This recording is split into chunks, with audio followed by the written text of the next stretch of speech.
I'm Marshall Moriarty.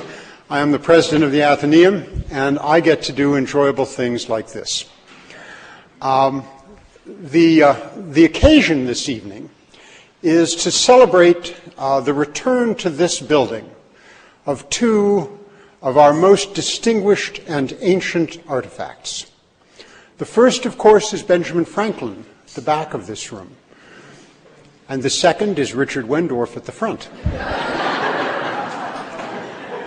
Our director and librarian has been on sabbatical, and we are fortunate in not simply his return, but the fact that he devotes his sabbatical to scholarly enterprises, because there is a long tradition in this institution of a happy symbiotic relationship between the library as a collection of readers and scholarship. And that tradition is embodied in our director and librarian. The result of that tradition is, I think, often for all of us, new ways of looking, new ways of seeing. And what Richard will do for us this evening is to act as our Virgil on a tour, by which I do not mean to suggest that it will be a living hell. I think all three circles will be covered, because our director and librarian leaves nothing unsaid and nothing untouched upon and nothing unenlightened. Richard?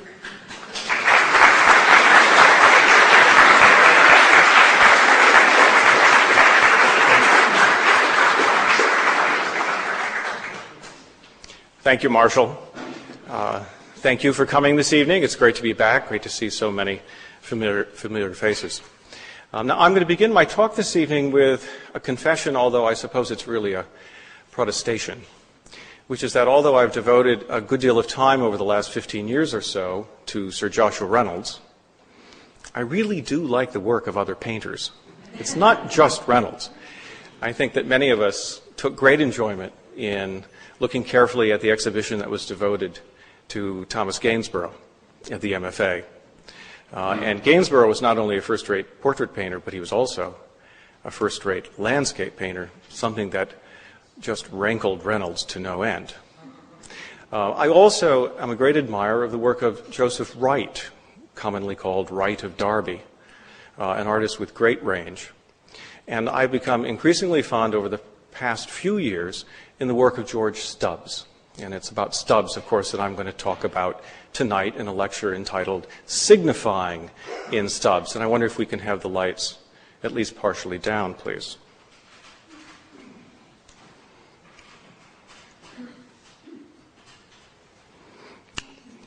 Here's our subject in a wonderful chalk portrait by Ozias Humphrey of 1777.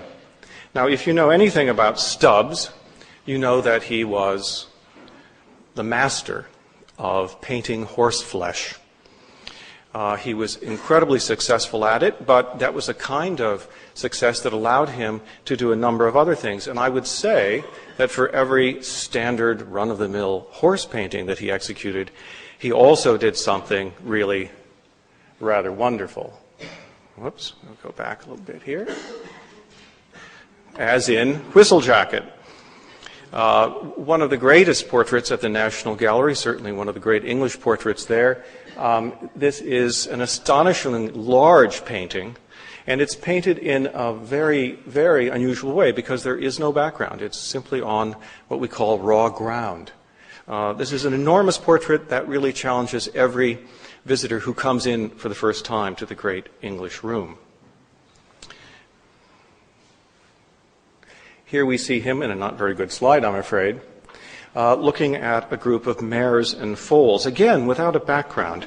This is from about the same time, 1762. And here we have him doing something I think only he did well, which was to combine the painting of a country house, Colwick Hall, the people who owned it, John and Sophia Musters, and, of course, their dogs, and their horses. And here's a wonderful conversation piece, as it was called in the 18th century, much in the manner of Hogarth or Mercier or Arthur Davis, with a fine pedigree because it's called the Saltonstall family, 1769. And here we have a young gentleman shooting, very nice, of course, always with his faithful dog. But then we move on from that kind of portrait to this one. I saw this 3 years ago in New York in an exhibition in a gallery. It was for sale. It is one of the most beautiful small portraits I've ever seen. It's only 5 inches high, so it's really quite small. It's not really a miniature, but it's quite small. It's a watercolor on graphite. It is of Warren Hastings in the middle of the great impeachment trial. He was the great governor of India, as you know, and finally got off quite well, but the trial lasted years and years, and this was taken in the middle of it. And a friend of mine actually bought it, I'm happy to say. It's really quite beautiful. Now, let me show you Stubbs depicting himself. And what's unusual about this painting, besides the kind of cloak he has on, which is probably what he wore, I suppose, at times in his own studio, is the fact that this is not oil on panel. It's not oil on canvas. It's enamel on Wedgwood biscuitware. Because he went into business with Wedgwood, and for many years they experimented with different ways in which Stubbs could paint in a variety of ways on top of the porcelain, the china that was being made by Wedgwood.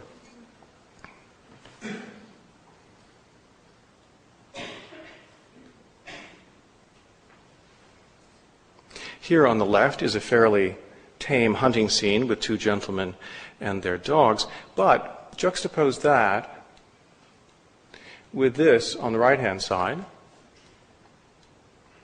We can get it to work. Here we go. This is a very beautiful, moody night scene. It's at Yale Center for British Art. Of course, Paul Millen was the great collector of Stubbs. This is the Earl of Clarendon's Gamekeeper, very late, about 1800. And it's not in, I can't tell whether it's in good focus or not, but it's a, no? All right, let's see if we can. There we go. It's really quite lovely. All right.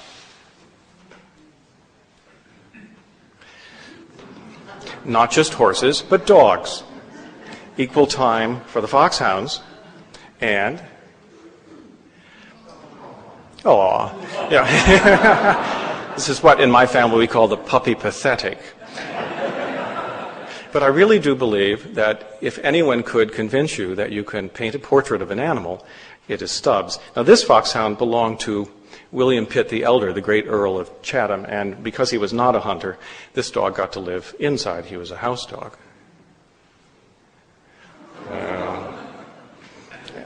The great water spaniel at Yale. And I think interestingly, Stubbs took a great interest in the exotic animals, of course, in particular, as they were brought back from all of the voyages of discovery in the late 18th century. So here is a Southeast Asian monkey, which is in a private collection. This really stole the Paul Mellon show at Yale a couple of years ago. This is a Greenland falcon. The slide does not do it justice. It is just as beautifully painted as you can imagine.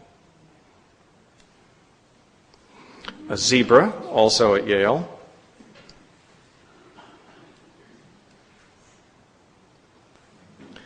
Very, very interesting and adventurous painting of 2 Indians who were in London with a cheetah. I think very sympathetically painted. And this is a lioness and a lion. This is really a wonderful painting in a private collection in Yorkshire. Those of us who traveled to Yorkshire together this past spring were supposed to see it, but they were having an agricultural conference at the country house that day. So I'm afraid we could not do it.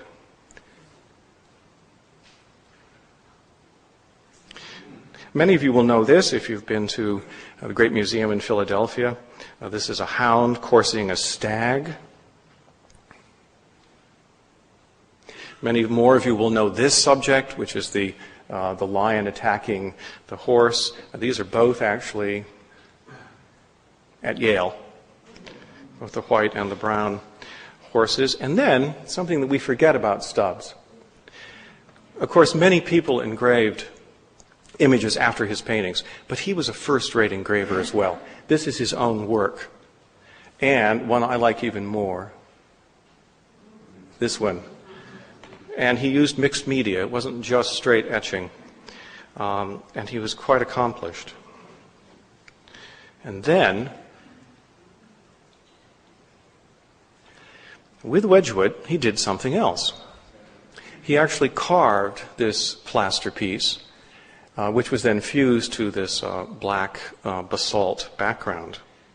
And I know that there are some 18th century painters who could engrave and etch. I think of Hogarth in particular, and then Constable in the early 19th century made some experimentation with it. But I don't know anyone who carved as well in the way Stubbs did. And then finally, it's worth reminding that at the end of his career, he projected a grand anatomy of the human. This was very daring at the time, because he had begun his career by doing the anatomy of the horse. Now, these are drawings, and I think quite wonderful. Well, now having shown you the range of his subject matter and the range of media in which he worked, I'm going to ask that we do something completely different. I'm going to slow things down.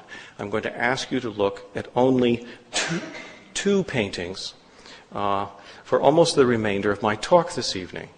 They are Stubbs's Haymakers on the left and his Reapers on the right. They were both painted in 1785 on panel, that is on wood. They were exhibited at the Royal Academy in 1786, and they were published as engravings by Stubbs himself in the early 1790s. They hang next to each other at Tate Britain. And if you walk into Tate Britain and you look at the chat cards, here's what they say. Like its partner, the Haymakers, the one on the left, presents a wholesome vision of agricultural work. Stubbs's painstaking style and his close observation of nature conspire to present an illusion of straightforward realism. Yet the figures are orchestrated into a sort of rhythmic ballet, which presents their labors as graceful rather than full of real effort, and the whole picture is carefully organized in the form of a pyramid. Formal compositions like this were usually employed by artists depicting heroic scenes from literature or history, but are here used by Stubbs in an attempt to elevate his prosaic subject matter to the status of high art. Now, look at the painting on the right. As a depiction of rural labor, the Reapers is greatly idealized. The workers are spotlessly clean despite their drudgery, and the wheat is too low to need harvesting. The church in the distance and the farm manager on the horse to the right serve as reminders of the spiritual and social authorities that ruled over the lives of country people. We might see Stubbs's picture as a celebration of the order and nobility of rural life. Alternatively, we could argue that his picture robs these workers of their individuality and denies the harsh realities of work. We might see, or we could argue, how do we judge between two such diametrically opposing views of Stubbs, his pictures, and the status of the working poor in late 18th century England? These are the questions I'm asking tonight. They're questions about evidence. Now, these two museological chat cards, these didactics that I've read to you, capture some of the relevant commentary and much of the debate devoted to these two images during the past 30 years. That critical commentary has now become extensive, but the central terms of the discussion were set in the 1970s and 1980s by Ronald Paulson, an American, and two Englishmen, John Barrell and Neil McKendry. Writing in his book Emblem and Expression in 1975, Ronald Paulson placed the paintings within a larger discussion of man coming to terms with nature in Stubbs's work. An intermediate element has been introduced in both of these paintings, he argues, the crop that man has planted, ordered, and reaped. In the Reapers, the image on the right, quote, "The golden section is marked by the overseer and his horse, a series of varying intervals and angles made by the reapers and their sheaves, a band of complex interstices parallel to the horizontal lines of the wheat, is broken and set off by the figure of the horse and rider." In the Haymakers, on the left, Paulson argues that Stubbs adds the construction of a right-angled triangle made by the lines of the rakes, and I quote again, "These lines support the major vertical of the end of the haystack, which divides the golden section." But invariably, the golden section, which Paulson equates with the whole system of complex order here, is, quote, "overlapped and canceled by the different pattern of the trees in the background, which in effect surrounds and contains all of this and is itself floated in the larger encompassing sky."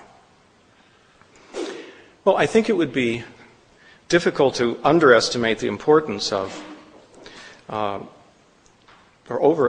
underestimate the importance of Emblem and Expression, a book whose focus on how meaning is produced in English art of the 18th century helped us to set the terms of engagement for the critical interpretation of prints, paintings, and landscape gardening for the following 2 decades. In his commentary on these 2 paintings by Stubbs, however, and especially in his emphasis on the problem of man coming to terms with nature, Paulson offers a curiously dehumanized vision of these agricultural scenes. He writes, "The reapers, the foreman on a horse, and a dog in the foreground contribute to the general terms, as if the laborers, the foreman, the dog, and the horse were formalistic elements alone rather than the actual subjects of the painting." Similarly, in his discussion of the Haymakers, Paulson mentions not the laborers themselves, but their rakes, rakes that are invoked not because of the work they assist the figures in performing, but because they produce lines that in turn support the major vertical at the end of the haystack. For Paulson, Stubbs is an artist deeply engaged in working through the cultural oppositions posed by man and nature, which he carries out as a painter in formalistic, classicizing terms. Stubbs' subject is this whole system of complex order. The human figures in his paintings play an important compositional role, but no more important than the rakes in their hands, the sky that encompasses them, or the trees against which they are posed. Now, it is precisely this lack of engagement with the rural poor in English painting that John Barrell addressed in his pioneering study of the dark side of the landscape in 1980. Like Paulson, Barrell realizes that the 2 pictures now in the Tate were part of what he calls a superb and puzzling series of farming scenes painted between 1783 and 1795. Like Paulson, he understands how Stubbs' depiction of human figures always aspires towards the formal, the monumental, for, as he says, an image of life as contained and shaped by form, and not appearing to create that form itself. Stubbs arranges his figures, he says, more or less in a frieze. They possess a dignity of posture and expression that we do not find, he says, even in Gainsborough's last paintings. But, Barrell adds, they are strikingly tidy. The men wear what could possibly be the clothing of laborers, but without dirt or patches. The women seem dressed well above their station. The landscapes in the background are beautiful and deceptively simple, he argues. Clearly something is amiss here. For all their simplicity, he says, these paintings seem to me the most refined and artificial images of the rural laborer that the entire century produced. Now, Beryl wrote his analysis of Stubbs in the aftermath of a successful national appeal to purchase the Reapers and the Haymakers of 1785, the ones you're looking at, for the Tate Gallery, and he took great relish in pointing out the contradictory claims made on behalf of these two paintings, both by the museum itself and in the general press. In the Tate's press release, for example, we learn that the pictures, quote, do everything at once. The men and women are not ennobled, but still somehow elevated. Yet, in this process of elevation, they're still seen with a dispassionate objectivity. For Dennis Sutton, writing in the Financial Times, the paintings are, quote, pictures of fancy, the equivalent of the pastoralism of Marie Antoinette. But the figures also, quote, look as they do in life. A judgment that is then quickly refuted by his claim that the images capture the idyllic life dreamt about by the city dweller. In Beryl's view, the only coherent commentary on the paintings belongs to Richard Cork, who argues that the images are radical in acknowledging individuality in the workers, and thereby foreshadowing a time when art would be about the many rather than the few. Cork boldly denies that the pictures are idealized in any way. Their most remarkable feature, he wrote, is their willingness to deal seriously, carefully, and clearly with bucolic workers of a mundane character. Stubbs carefully distinguishes among the women in the Haymakers, one of whom is not so much, he says, resting from her labors, as challenging her 18th century audience to brush away their prejudices and acknowledge her individuality. Well, this sort of argument, Beryl confesses, quote, is meat and drink to a leftist like me. But he cannot ignore what he calls the evidence of my eyes and endorse it, much as he would like to. It is incomprehensible to John Beryl that the figures in the paintings have not been idealized by Stubbs. The problem for Beryl is not so much that the workers have been ennobled or dignified by the artist, but that they seem anesthetized, working in their sleep. He says that their academy poses are so studied, their actions so deliberate, that they seem frozen. This is a judgment to which Beryl returned several years later, in 1992, pointing to the figure's gravity and statuesque dignity, and to Stubbs's decision to represent agricultural labor as something between dancing and sleepwalking. The workers are neat, composed, unruffled members of a disciplined workforce. Well, the evidence of my eyes. Confronted by an argument that, in social terms, he finds immensely attractive, Beryl simply cannot reconcile an appeal to realism with the elements of the paintings themselves, particularly the formal composition of the figures and the relative lack of physical vitality. It surely must be apparent, he states, that these Reapers and Haymakers do not look at all as they did in life. Life is in quotation marks. Well, the stakes here are high indeed. If the depiction of these laborers by Stubbs is accurate, and the images are therefore realistic, then our appraisal of working conditions and social relations in late 18th century England might well have to be revised. But if Stubbs is elevating these figures in a manner that conceals the difficult nature of their labor and the distressful condition of their clothing, then his paintings are implicated both in the ideological forces that created and maintained those relations and in the continuing movement, still at work today, to construct a nostalgic vision of the 18th century as what Beryl calls a period of imagined social and artistic stability. This is a nostalgia, Beryl argues, that finds its loudest expression in the lament for the passing of the English country house. Notice that I haven't invited him to give a Royal Oak lecture here at the Athenaeum.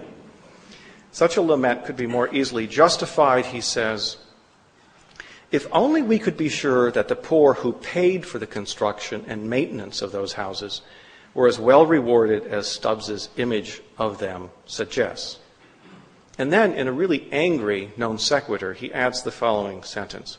For if they were well rewarded, they can be forgotten, along with all the social issues they would otherwise raise, and which so many art historians find tendentious, boring, or reductive. Well, let's return to one of Barrell's central statements. It surely must be apparent that Stubbs's Reapers and Haymakers do not look as they did in life. Apparent to whom?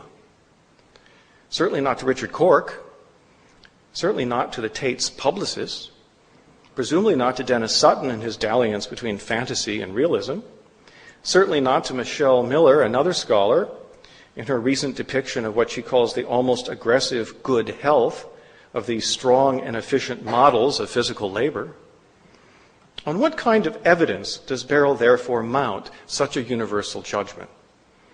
On the evidence of his eye, which is to say, on his own interpretive reading of these paintings, whose figures he finds less vital and active than those in somewhat similar images by Gainsborough, Blake, and Rowlandson, and whose compositional form, appreciatively analyzed by Paulson, he finds too refined and too artificial.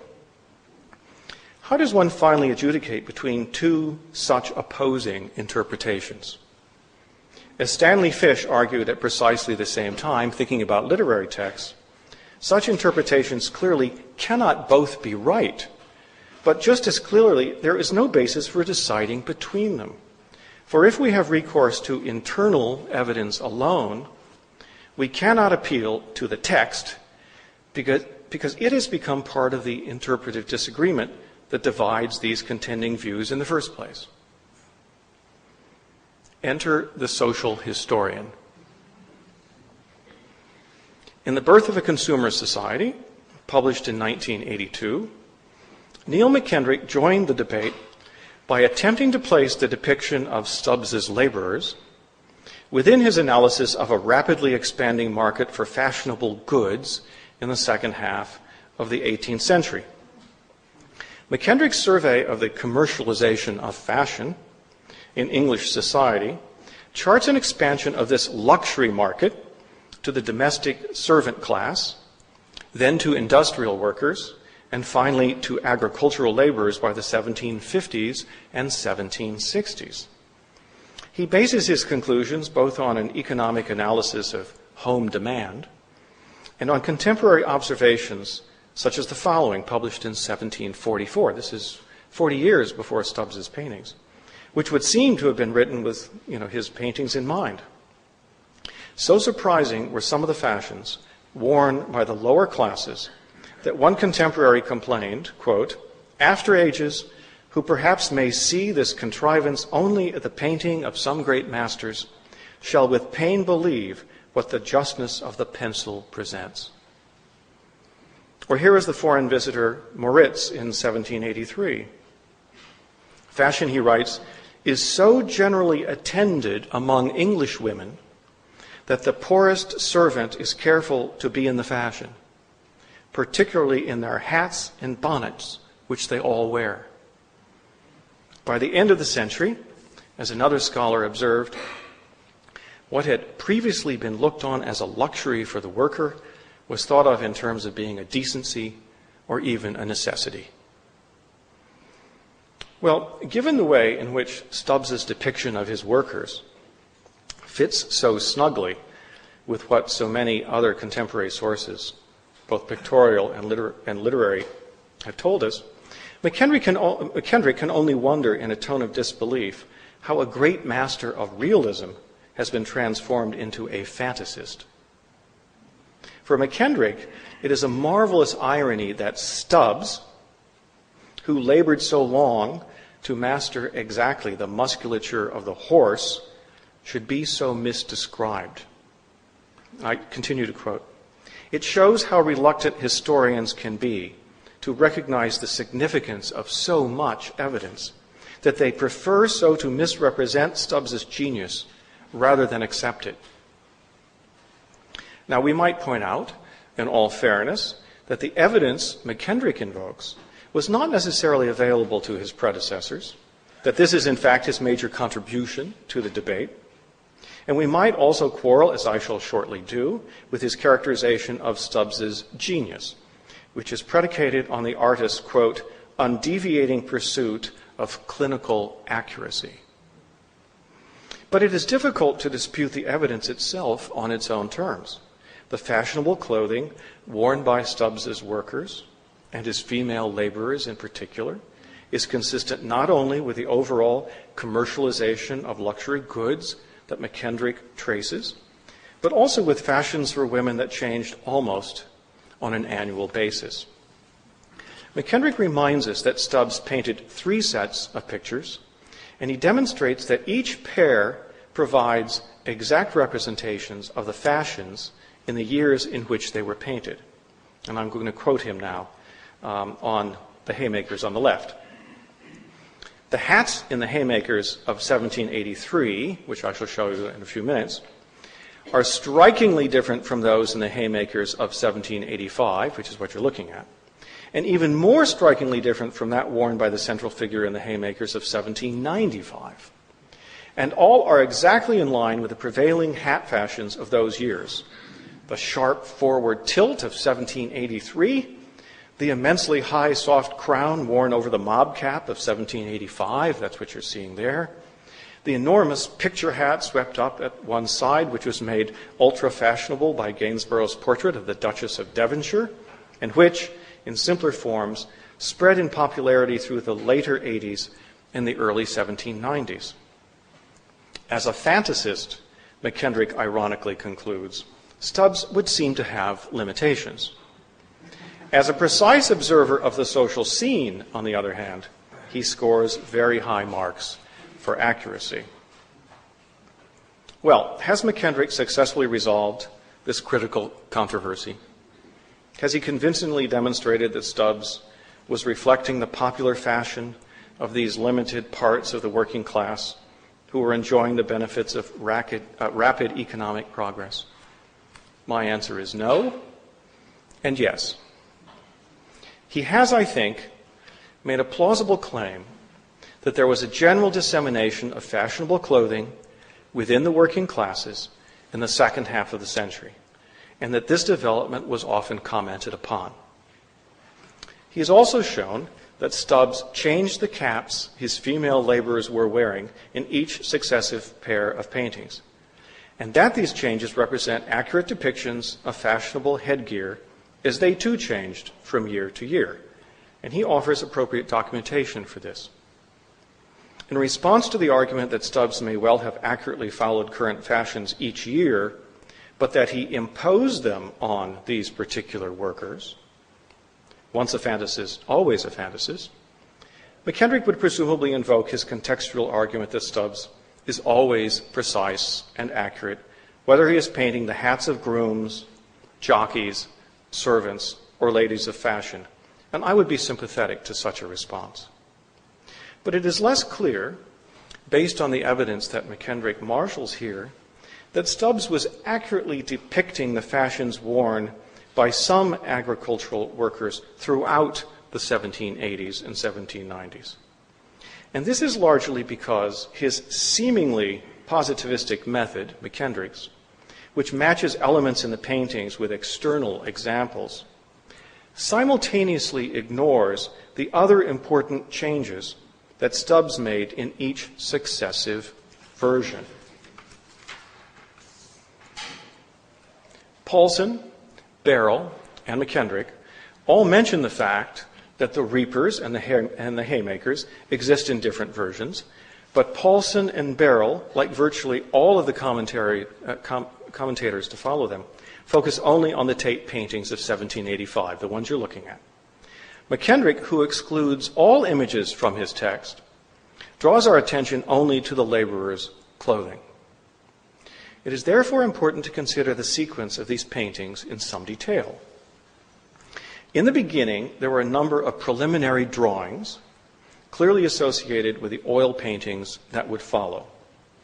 The first day of the sale of materials in Stubbs's studio in 1807 included, quote, 6 studies of the Reaper and 2 finished drawings of Ditto. Another one was a capital drawing, the original design for the cornfield with reapers, and Ditto, Ditto, the original design for the painting of the hayfield and men loading a hay cart. Now, all of these drawings have unfortunately vanished. But the distinction made here between studies and finished drawings of a reaper strongly suggests that at least some of these sketches were made from nature. The others were presumably finished in the studio and then incorporated within this original design for the painting that followed. It is likely, although it obviously can't be proven at this point, that these lost drawings were most closely related to Stubbs's first pair of pictures, completed in 1783 and now hanging in the Bierstedt collection at Upton House, just north of Oxford.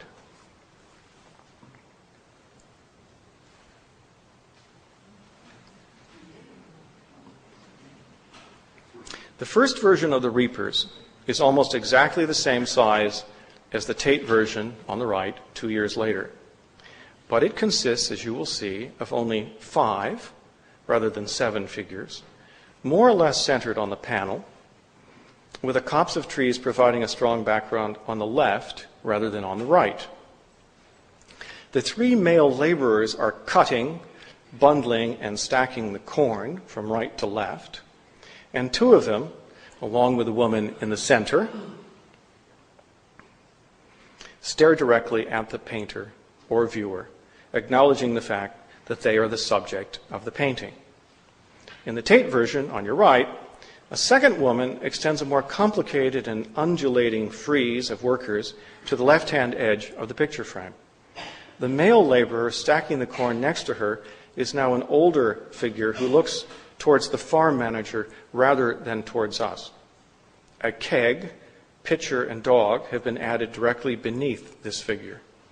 A fourth male worker now appears to the left of the central female figure, who is wearing a different dress with a broader, more flowing collar, and, as McKendrick has documented, a different hat as well. She, too, appears to be looking more in the direction of her supervisor than at us. Although slight on an individual basis, these various changes between the versions of 1783 and 1785 collectively produce a very different view of agricultural labor. The addition of 2 more men bending over the crop provides, as Michael Rosenthal has pointed out, a virtually diagrammatic pictorial account in 3 stages of how the corn is cut. Corn, by the way, is a generic English word for grain. Wheat, probably in this case.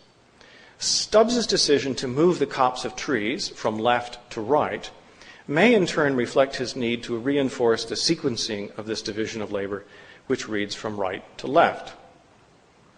A tableau of 6 rather than 4 laboring figures also tightens the sequence, with less individual movement accorded any single figure, and with the workers' attention closely focused either on their tasks or on the vigilant gaze of the foreman. This would accord with Barrell's sense, in his second discussion of the Tate paintings, of a dignified, mild-mannered, sober and disciplined workforce, or more recently, with Rosenthal's insistence on a sober, industrious, obedient, and curiously grateful workforce. These are all Marxists, as you can tell. The differences between the Bierstedt and Tate versions of the Haymakers are also significant.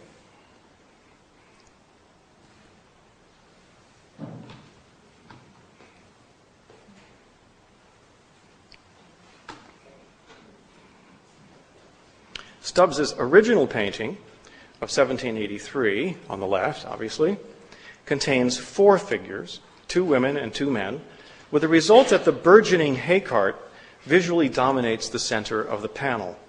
In the later version, on the right, the grove of trees has been moved from right to left, possibly to remove any impediment to the hay cart's movement once it has been fully loaded. The major change here, however, is Stubbs's decision to populate the scene with 7 figures who pursue their duties on and around a smaller hay cart that is now clearly under their control. The female figure on the left in the original version has now been doubled, and in an even more radical move than in the revised version of the Reapers, her work has been pushed beyond the left-hand edge of the picture frame. A male figure has been added both in front of the hay cart and on top of it, thus producing the strong pyramidal shape that Paulson was the first to analyze. Perhaps most importantly, the figure of the female laborer, who stares directly at us,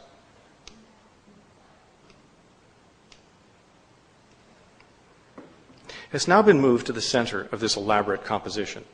Free from the constraint of a foreman's gaze, free at least briefly from the work of her rake, with one arm almost defiantly akimbo, this unusually engaging figure seems to acknowledge our presence while simultaneously demanding, as Richard Cork argued, that we also acknowledge hers. And herein lies much of the complexity of this image. For the justly famous arm akimbo, an upright rake, draw attention to an individual person while also reinforcing the formal triangular composition that Stubbs imposed on this version rather than its predecessor. Now, I've chosen my word carefully, imposed. In both the Haymakers and the Reapers, Stubbs's second versions show more laborers at work and more detailed examples of their labor. But the compositional elements in these later paintings have simultaneously become more elaborate, more classical, more architectonic in their formulation, or, as some commentators would say, more tidy, more sanitized, more artificial. This tendency to manipulate compositional elements only grows stronger in the 3 enamel versions that Stubbs painted on Josiah Wedgwood's biscuit earthenware in the 1790s. The final version of the Haymakers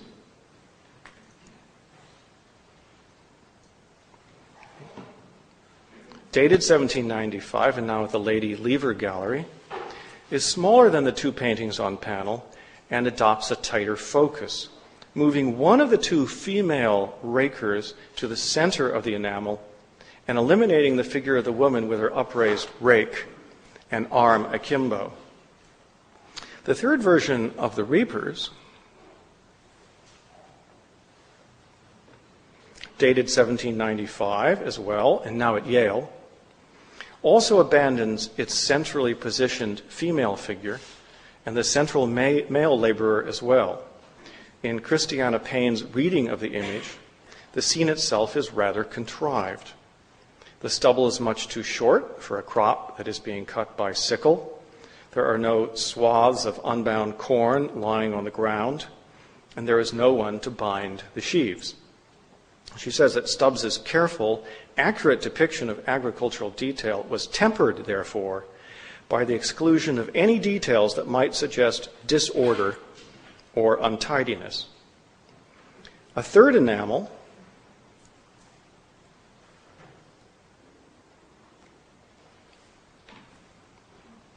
variously called Haymakers or Haymaking, and by the way, many of these have not been shown to readers interested in Stubbs for over 30 years, although they're obviously available to you if you go to the galleries. Anyway, this third enamel is dated 1794, and it also hangs in the Lady Lever Gallery in Port Sunlight. Here we find Stubbs placing his strong female figure center stage once again, with the unusual twist that she is positioned directly in front of a series of workers, one of whom she virtually blocks out.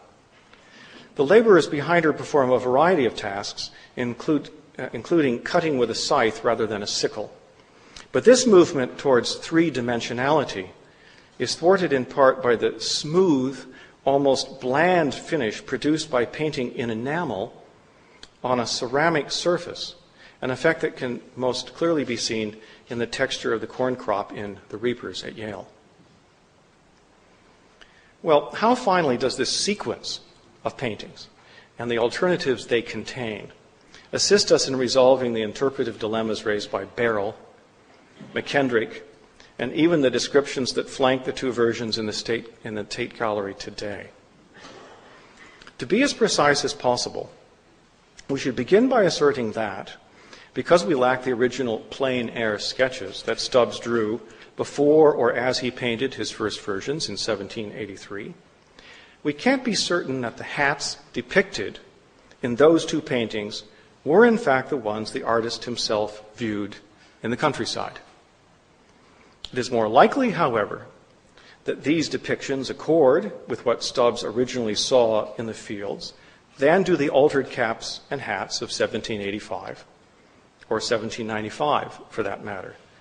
For although Stubbs seems to have kept these fashions current in subsequent versions, these changes are part of a much larger series of alteration in the number of figures, their tasks, their props, their placement, the background against which they are positioned, and even their interaction with each other or with us. Given the number and nature of these changes, it is highly unlikely, I think, that Stubbs returned to the fields each time he wished to produce a new painting. These are successive versions, not independent compositions.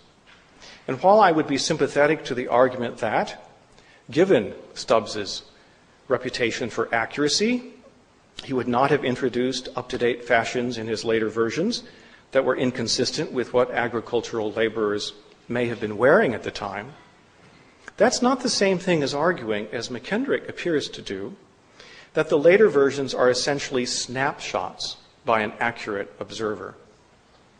The modishness of the clothing can be verified by recourse to external sources, but it must be interpreted within a much more comprehensive analysis that takes into account all of the signifying elements within the visual field and the changes that were consecutively made to them.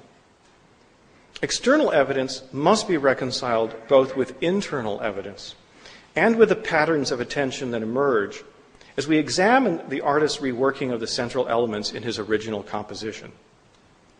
To put it another way, Stubbs's penchant for accurate depiction must be reconciled with, or at least balanced against, the fact that he evidently felt free to rearrange the landscape elements to suit his compositions. And not just his landscape elements, but the figures in those landscapes as well. The evidence McKendrick brings to the debate makes a strong case for viewing Stubbs's paintings within a historical narrative that charts the flow of commercial consumption within working-class English society in the closing decades of the 18th century. The evidence of the successive versions themselves, however, tends to counter his claim concerning Stubbs's undeviating pursuit of clinical accuracy. It is hard to know in the first place what clinical accuracy in a painting would look like. In his first discussion of these pictures, Beryl wrote, as we have seen, that it surely must be apparent that these reapers and haymakers do not look at all as they did in life.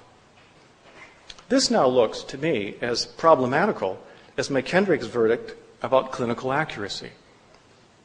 In his secondary commentary on the paintings, in which, by the way, he never mentions McKendrick's work, Beryl takes a much more qualified approach, and I quote him: "It is important at the outset to establish that such images as these are never simply faithful representations of the world, of the ways things are, and equally that they are never simply conjured up out of the imagination of the individual artist. Pictorial images," he argues, "always have a history. They always belong to a tradition of representation, however much they may also depart from that tradition." Well, in the case of Stubbs, one does not need to turn to Paulson's golden section in order to talk about a tradition of representation, for such a tradition lies much closer to hand in Stubbs's own revision of his work as a painter. But it is also clearly the case that, even with all of his interests and talents, Stubbs did not paint within a cultural vacuum.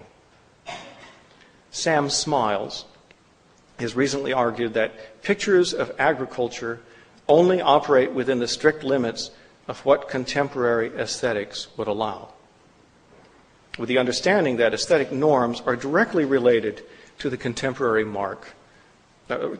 market for works of art.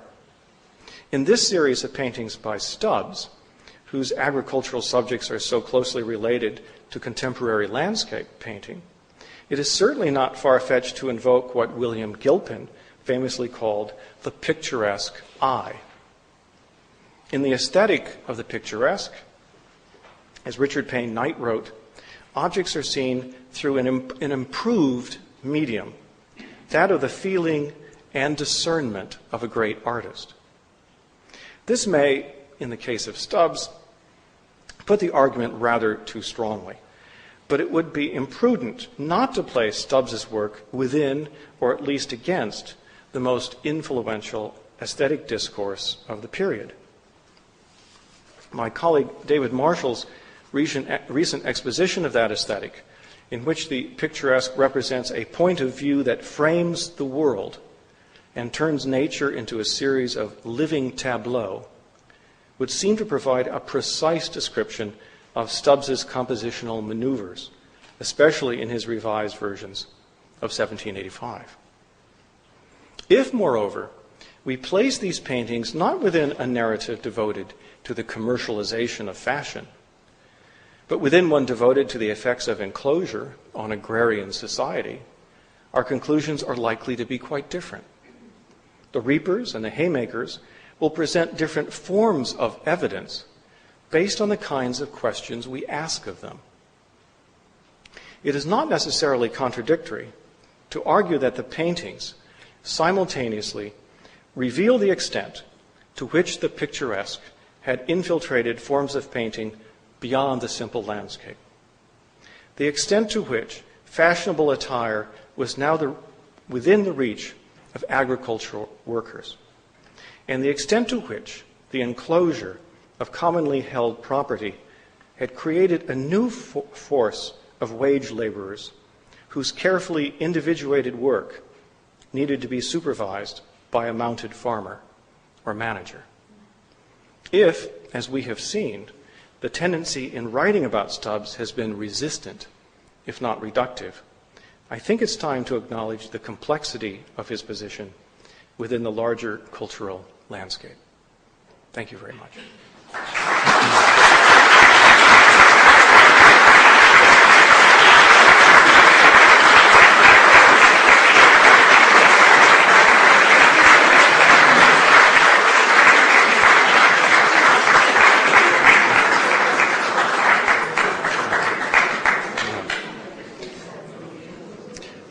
Thank you very much. I'd be happy to take a few questions so long as you promise not to ask me anything about horses. Is any verification that this was common to the agricultural workers to dress in this manner at that time? Yeah, the question is, what kind of documentation was there for agricultural laborers to dress in this way at the time? And that's what McKendrick has essentially been able to document. He does not have visual documentation of the laborers themselves. What he has are these eyewitness accounts, mostly from foreigners who were struck by what was happening in England at the time. And then he's got the pattern books that would tell you what kind of cap or hat or bonnet you could purchase in a given year. So he's trying to take those elements and put them together. But there's nothing really quite like this in other painting that we could draw upon for other forms of documentary evidence. Yes? With respect to the central woman with her arm akimbo, I can't help feeling a tremendous sense of power in that gesture, and also a kind of echo of Athene holding a spear. And I don't know whether it's meant to be satiric or sympathetic. I wonder if you have any idea about precursors in that position. Right. Well, I'm absolutely sympathetic to your comment, which is to say that the woman with her arm akimbo and her rake straight up has great power, great presence, obviously is confronting us in certain interesting ways, but that, as was suggested by you, that she might almost be Athena in the bow room with the spear in her arm. And that's exactly, I think, what I was trying to argue, that even as Stubbs asserts her presence and her power, he is simultaneously putting her within a classicizing, traditional, high art form of composition. And we have to live with that tension. We have to live with the fact that two things are going on at once, rather than reduce it to one way of thinking about it or the other. Yes? Yeah, isn't he quoting classical statues like the Gestapo's, for instance, in some of the poses of the gestures? Is he quoting classical statuary? He may well be. None has been suggested as a possible model. And believe me, if you read Emblem and Expression by Ronald Paulson, he does a great deal of that. So even he has not come up with the perfectly appropriate model for her. But I think that in general, this is very much a classical attitude that she is striking. I think you're right. And if anyone has a source, please let me know before my book goes to the printer. Yes? I don't know how many other people in this room have done farm labor aside from myself, but I did work on a farm for a couple of summers. And I was really interested to see how much work went into doing what they were doing. And I thought it was much more convincing the fewer people that were there. I mean, they really looked like they had tasks that needed to be done, and the fewer the people were, and that they were consequently, especially with the loading the hay wagon, is that when you have like 4 men or whatever it was, they're really working. You know, they're working at pushing the hay down or lifting it or whatever. Whereas when you get the reapers, and you know, you have 7 or whatever it is people, and they're each doing some minute little task. It just doesn't remind me of how we used to work on the farm. Could you all hear that comment? Yeah. It's what Plato and Marx called the division of labor in the 1785 Tate versions. But again, I want to argue it both ways. I will agree with you that the earlier version with fewer characters in it shows us more physical activity. But I also want to draw attention to the fact that when you have more figures in the Tate versions, you are also having a greater sense of the manager clamping down on the workforce and making each of those bits of labor a little more circumscribed. Yes? As he was doing the later paintings, can we assume he had access to the earlier paintings in terms of the layout, either through sketchbooks or through the actual paintings? Yeah, that's an interesting question.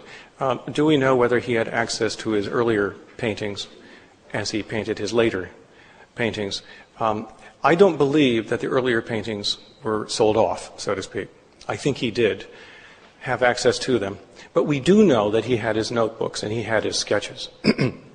And my working assumption, which of course can't be proven, has to be that the sketches are most closely related to the first version, and that he began experimenting more dramatically after that.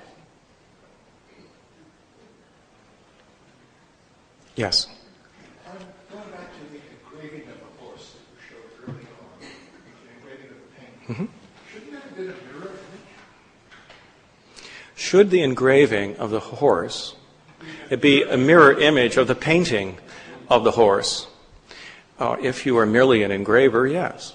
But if you are a painter and engraver, you should be able, in your mind's eye, to reverse the process. It was also possible to use a mirror or another form of transference.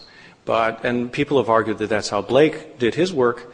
But I think if we're talking about somebody as talented as Blake or Stubbs, they did not need a reversal process. They could do it. They could do it in their own minds and therefore work it through their own hands. Yes? I'm worried about the dog. He looks maybe somebody's overfed pet dog rather than a working dog. It doesn't mean that in English farms, they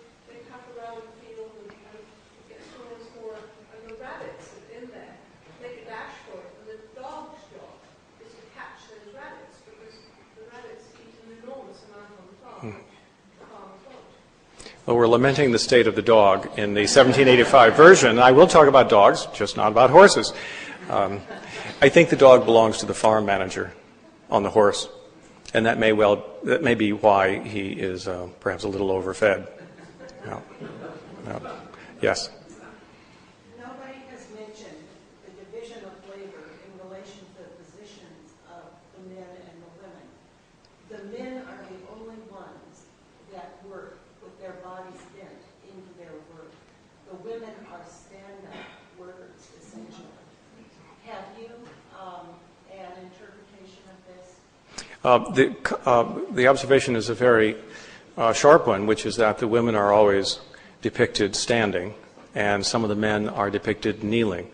I think it was probably in the nature of much of the work, but I suppose it could be argued. I'm not going to argue it myself tonight, but I think it could be argued that Stubbs did not necessarily wish to put women into such an obviously laboring position, and was interested in a little more independence and a little less subservience.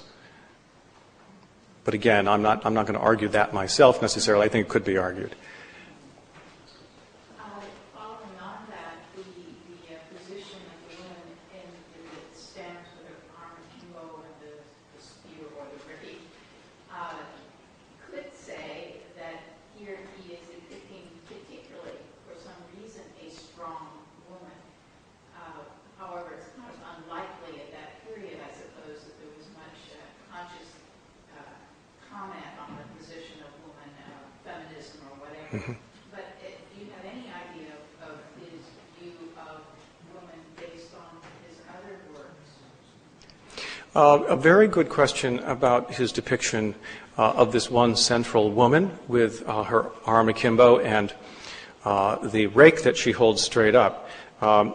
My sense is that you probably you can't say it's a portrait because we don't know who this individual was, but you could certainly say that he is showing individuality. He is showing someone who isn't looking like everyone else, isn't using the same posture, the same gestures.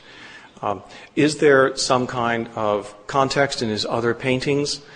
No. These three series of paintings are really unto themselves. There's nothing else like them in his work, and there's almost nothing else like them in all of the late 18th century, which is why so much debate has focused on them and why there is so little contextual comparison of what Stubbs was doing against what other people were doing. Well, I'll be happy to take a few more questions when we take a break for the reception, but I'm going to ask you to consider doing one thing. We had a wonderful talk last Thursday on Samuel Johnson's dictionary. And because you are now tonight officially a late 18th century audience, I'm just going to point out that in the exhibition cases behind me, we brought out the Athenaeum's copies of Samuel Johnson's dictionary, later than the 1755 versions. We have Josiah Quincy's copies. We have Francis Parkman's copies, and we have George Washington's copies. Enjoy them, and thank you very much.